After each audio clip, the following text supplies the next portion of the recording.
दोस्तों नमस्कार। मैं श्यामनाथ यादव अम्बेडकरवादी। ये एक सोशल मीडिया का समाचार है और दी पब्लिक इंडिया इसका समाचार है। इस पे लेख है कि आयुर्वेद की आड़ में चल रहा काला धंधा। ये बाबा रामदेव के ऊपर जो भी समाचार है। तो पहले थोड़ा सा आप लोग इस समाचार को सुन लें, फिर आगे कुछ बात हो। सुनिए। बाबा रामदेव के ऊपर इतना बड़ा खुलासा शायद कभी नहीं देखा होगा। सबको उनके बारे में ये पता है कि वो योगा करते हैं, योगा करवाते हैं, आयुर्वेद के प्रोडक्ट्स बेचते हैं और अब तो बहुत सारे एफएमसीजी प्रोडक्ट्स भी बेचते हैं, घी, तेल, साबुन, कंघी, पता नहीं वो क्या-क्या बेचते हैं। लेकिन क्या आपको कभी पता था कि शेल कंपनीज बनाने का काम भी बाबा रामदेव करते हैं, चैरिटी ऑर्गेनाइजेशंस में अपने इन्वेस्टमेंट्स को पार्क करते हैं और अलग अलग मांगड़ एक ऐसा गांव है फरीदाबाद के पास जहां पर उन्होंने बहुत सारी जमीन खरीद कर और एक ओनर से दूसरे, दूसरे को तीसरे, तीसरे से चौथे, इस तरीके का धंधा वो कर रहे हैं। ये मैं अपने आप से नहीं कह रही हूँ, ये एक रिपोर्टर्स कलेक्टिव ऑर्गेनाइजेशन है जो रिपोर्टर्स की है और उसने एक सीरीज की है ये स्टोरी की। ये जो आप इमेज देख रहे हैं ये उनमें से एक स्टोरी है। As Haryana kept Aravallis unprotected, Patanjali quietly traded the forest land. ये पहली स्टोरी थी जो कि रिपोर्टर्स कलेक्टिव ने किया और उसमें उन्होंने ये कहा कि अरावली का, अब एक एक करके समझाने दीजिए, उसके बाद अगली इमेज प्ले करिएगा। ये जो पहली स्टोरी है मैं इसके बारे में आपको बता रही हूँ कि हरियाणा के आसपास अरावली माउंटेन की रेंज है। अरावली जो पहाड़ है। हेलो मोटो। तो सुने आप लोग। आपको बता रही हूँ कि हरियाणा के आसपास अरावली माउंटेन की रेंज है। अरावली जो पहाड़ है वो एक डीपली प्रोटेक्टेड फॉरेस्ट रेंज है और उसको ये कहा जाता है कि वहां पर आप वहां की जमीन बेच नहीं सकते क्योंकि वो जंगल का इलाका है। लेकिन बाबा रामदेव को फायदा पहुंचाने के लिए हरियाणा के उस समय के मुख्यमंत्री मनोहर लाल खट्टर ने उस जमीन को प्रोटेक्टेड नहीं घोषित किया। अब जब वो प्रोटेक्टेड नहीं थी तो इसी बहाने बाबा रामदेव ने वहां पे बहुत सारे जमीन के छोटे छोटे पार्सल्स उन्होंने खरीदे और खरीद कर जंगल वाली जो जमीन थी उस पर उन्होंने जमीन पर कब्जा जमाया। ये पूरी स्टोरी उस बात की है। अब एक इमेज आपको दिखाती हूँ। एक बाबा रामदेव, एक तस्वीर आपके सामने आएगी जिसमें कि बाबा रामदेव आपको नजर आएंगे और बाबा रामदेव के बहुत सारे हाथ आपको नजर आएंगे और उस हाथ में वो सारा ब्रेकअप है कि कहां पे उन्होंने कितनी सारी जमीन ली है। ये मांगड़ गांव है अरावली के आसपास का। आप देखिए, पतंजलि कोरियोपैक private limited 1.2 acres, Verve corporation private limited को 23.2 एकड़, Patanjali Paridhan private limited 32.05 acres, Bhumi enterprise 4.6 acres, उसी तरीके से पतंजलि योगपीठ ट्रस्ट को 3.25 एकर्स, भूमवती एंटरप्राइजेस 16.23 एकर्स, उसी तरह से गौरी सुता बिल्डिंग सॉल्यूशंस 19.8 एकर्स। ये सब आरावली रेंज में ये भूमि का आदान प्रदान हुआ है। ये वो जमीन थी जो कि प्रोटेक्टेड थी, लेकिन बाबा रामदेव को ये सारी जमीन अपने कब्जे में करनी थी, इसलिए मनोहर लाल खट्टर ने उस जमीन को प्रोटेक्टेड जमीन नहीं घोषित किया, उसमें रूल्स में बदलाव किए। Paramparik Krishi company 1.67 acres, Kankhal Ayurved 2.5 acres, Vedanta enterprises 2.3 acres, Green Apple Security Systems 3.1 acres, Green Apple Buildicon Private Limited 0.75 acres, Golden Agro Research Company 2.9 acres। यानी कि ये बाबा रामदेव शेल कंपनीज बनाकर नियमों में बदलाव कराकर और इस तरीके से जमीन पर कब्जा करते थे। अब दूसरी स्टोरी देखिए, दूसरी स्टोरी क्या है उसकी इमेज दिखाइए। ये तो पहली स्टोरी थी। अब ये देखिए, Patanjali group spawned dubious shell companies for lucrative real estate business.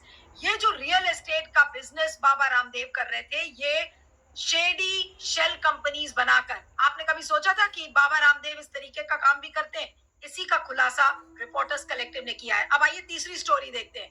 तीसरी स्टोरी में तीसरी वाली इमेज को प्ले करिए।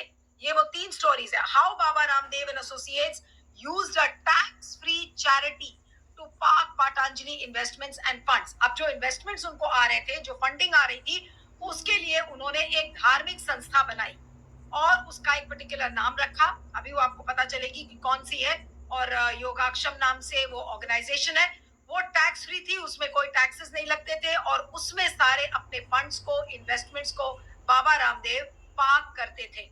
अब एक ट्वीट आपको दिखाते हैं रिपोर्टर्स कलेक्टिव का, उससे आपको उस पूरी स्टोरी का सार समझ में आएगा। नितिन सेठी फाउंडर है रिपोर्टर्स कलेक्टिव के। क्या लिखा है उन्होंने? Baba Ramdev is pushing his Patanjali products using communal messages.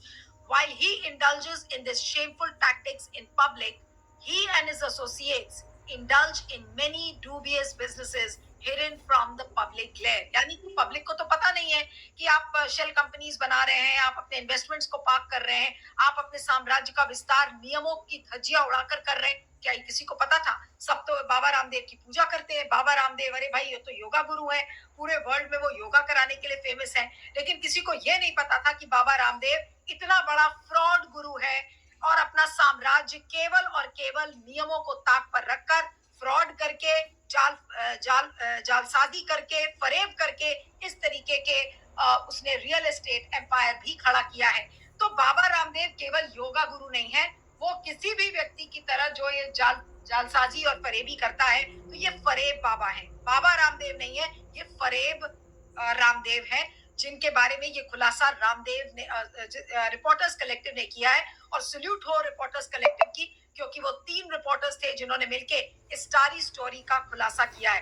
कुछ तस्वीरें, कुछ इमेजेस हैं बीच बीच में, मैं आपको दिखाती रहूंगी बाबा रामदेव की। उससे आपको पता चलेगा कि रिपोर्टर्स कलेक्टिव ने कौन कौन से ग्राफिक्स का इस्तेमाल करके इस स्टोरी को आपके लिए रखा है। और बहुत सारे कागज हैं, इसलिए अभी ये पूरी सीरीज अभी शुरू हुई है, ये पहला दिन है और अभी कई कागजात के आने बाकी हैं। तो क्या बाबा रामदेव, अब उनका जेल जाना तय है? बाबा रामदेव पर इतना बड़ा खुलासा पहले कभी नहीं हुआ है। और क्या ये खुलासा बाबा रामदेव की पतंजलि सबको ध्वस्त करेगा? आज इसी पर हम चर्चा करेंगे। हमारे साथ कुछ वरिष्ठ मेहमान हैं, उनसे मैं आपका परिचय करवाती हूँ।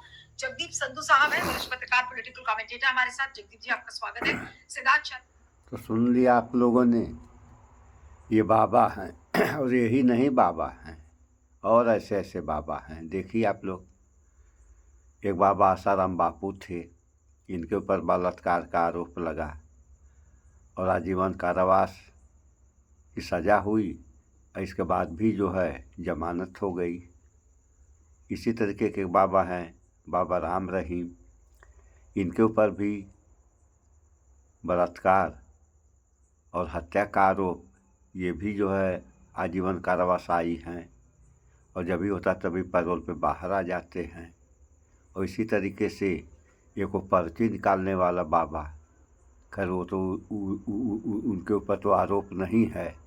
बहरहाल हिंदू राष्ट्र बना रहे हैं और तमाम बाबा हैं। ऐसे एक मोबाइल बाबा, आप लोगों ने कुंभ में देखा कितने बाबा लोग थे। तो खैर छोड़िए इन बाबाओं को, बात तो यहाँ बाबा रामदेव की हो रही है। तो बाबा रामदेव शुरुआत किए योगा से, और योगा क्या होता है ये तो हम आज तक जान नहीं पाए। हाँ, योग होता है, तो योग का नाम ये योगा कर दिए और उसमें प्राणायाम लगे, प्राणायाम सिखाने। अब प्राणायाम क्या होता है, शायद बाबा रामदेव को ये भी पता नहीं होगा कि प्राणायाम होता क्या है, और प्राणायाम सिखा रही हैं ये। अब सोचिए क्या हाल है। तो ये सरकार के सर पे हो रहा है। अगर सरकार के सर पर नहीं होता तो उतनी ज़मीन ये गलत तरीके से पा कहाँ से गए? जो ज़मीन बिक्री के लिए नहीं है, वह ज़मीन जो है ये इनको मिल रही है। तो सरकार के सर पे ये सब हो रहा है। तो ये सब नहीं समझ में आ रहा है कि आखिर ये सब क्यों हो रहा है। और इनकी हालत आप लोग देखते हैं, जब इनकी तबीयत दूसरों का इलाज, ये कोरोना के समय में कोरोना की दवा बना दिए और दूसरों का इलाज करते हैं। अपनी तबीयत खराब होती है तो एम्स में जाते हैं।